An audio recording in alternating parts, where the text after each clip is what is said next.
Hey guys, it's Makeup by Kate Pitch, or Caitlin, and I'm back again for another video. I just want to first start off by saying thank you to everyone who gave me feedback about my first video. I was super nervous to post it, and like I said, I know it was long and I know it was kind of rough around the edges, but I got a lot of really great feedback and everyone seemed to really just like the fact that I put a video out there. So I am so thankful that you guys enjoyed it and, you know, that people liked what I had to say or were interested in what I had to say.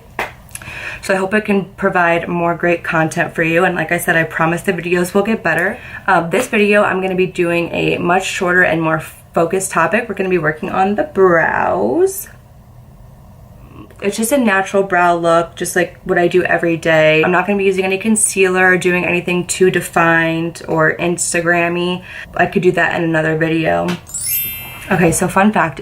Those of you that really know me know that I love Prosecco and I always talk about it, and if it's after 5 o'clock and I don't have anything to do and I've been to the gym and I'm done working, then I usually have a glass.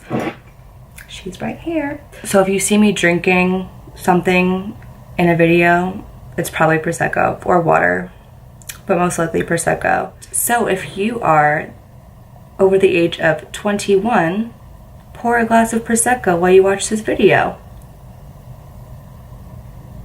Or don't, whatever.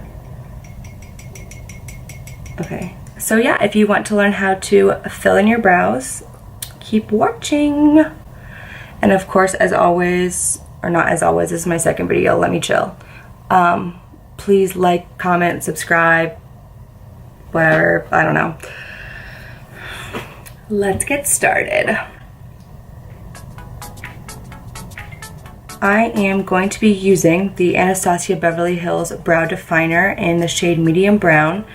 This has a triangular tip to it. One part is thicker and then it tapers to a thinner point at the end.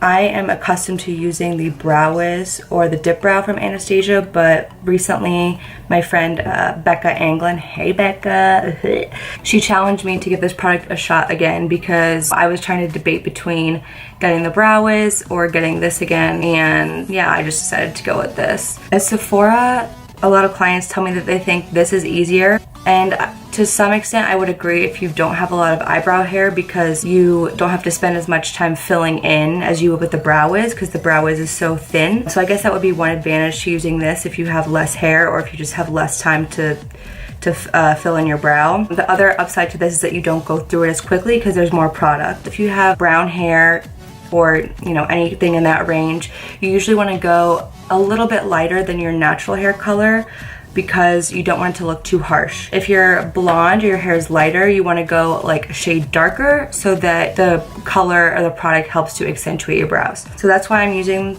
the shade that I'm using. I am going to just twist up the product, and then we're gonna start by brushing the brow hairs kind of up and out so that everything is going in the same direction and we're taming the hairs a bit. I need to get my brows done.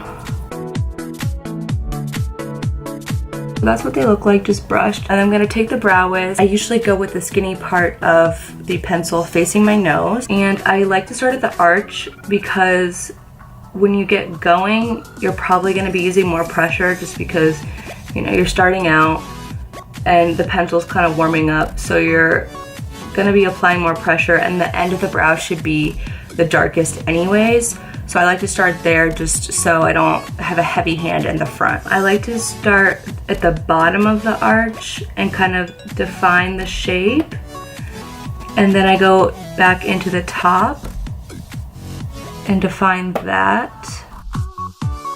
And then I elongate the tail a little bit here, and I'm gonna go back in with a spoolie and just use that to blend the product through. If you ever make anything too dark, just use the spoolie to blend it away. Once the arch is pretty much done, then I work my way to the front, and I'm being very light. I'm definitely like hitting the skin, but you can see that I'm making really quick and short motions. And then I always like to make sure that I define this part right here so that there's product all the way through my brow and that it's not patchy up front. And then again, we're gonna take the spoolie and blend that through. And then when I go to the front part of the brow, most of the time the hair is growing up and down, or you know, it's not as like angular as the rest of the brow hair. So I tend to switch the way that I make the strokes to up and down so that it matches the hair growth. And then again, of course, you just want to blend.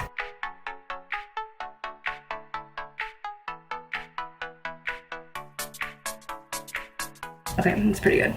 So now we're gonna do the other side. This side is the less full of the two.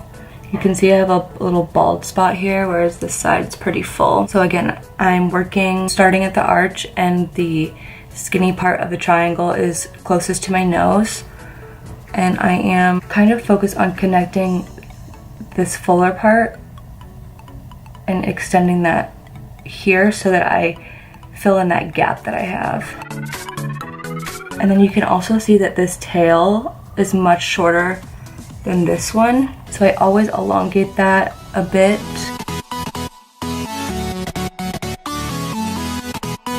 And then like I said, once I get that bottom part in, I go back to the top of the brow and just get that part defined.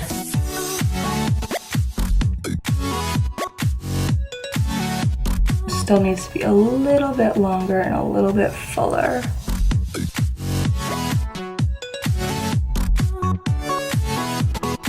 And then again, working my way to the front, lightening my pressure so that it doesn't look too colored in. Use the spoolie to blend, and then when you get to the front, move a little bit more up and down so that the little strokes match the growth of the hair.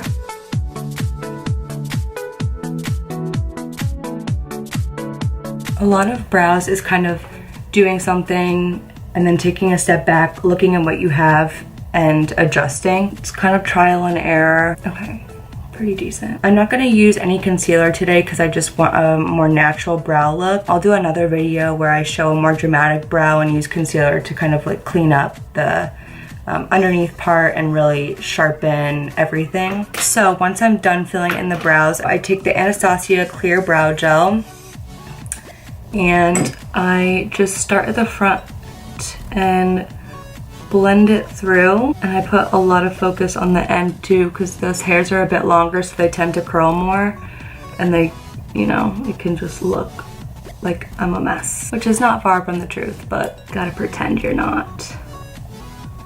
Okay, and this is a matte gel, so it will dry down with no shine, so if you're worried about it looking like, oh, there's product in my brow, it'll dry down and you won't really be able to tell. If you're in a bind and you don't have any brow gel, or you don't want to go buy brow gel, you could also use hairspray. So if you spray a spoolie brush with hairspray, I wouldn't recommend spraying like this or the one that, whatever you use to fill in your brows, I wouldn't recommend spraying that one just because you don't want it to get crunchy. I hate that word. If you have like an extra spoolie brush or something that you're not using as often, I'm gonna have a lot of different brushes. That doesn't have a spoolie on it, awkward. Okay, I have a lot of different brushes for brows. So usually, if I didn't have brow gel, I would just pick one. Or you could go like buy disposable spoolie brushes. You could just spray the end of the spoolie brush with hairspray and brush it through just like I did with the brow gel, and that will definitely help to tame the hair and give it a hold.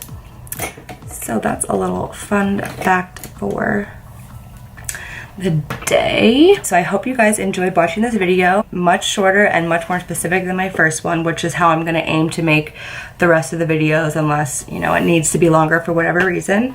But I really appreciate everyone watching, and like I said, if there's anything that you want to know, any content that you want to see, products you want to know about, please let me know. Text me, email me, put it in the comments, whatever.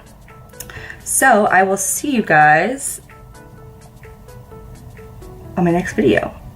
Peace and blessings.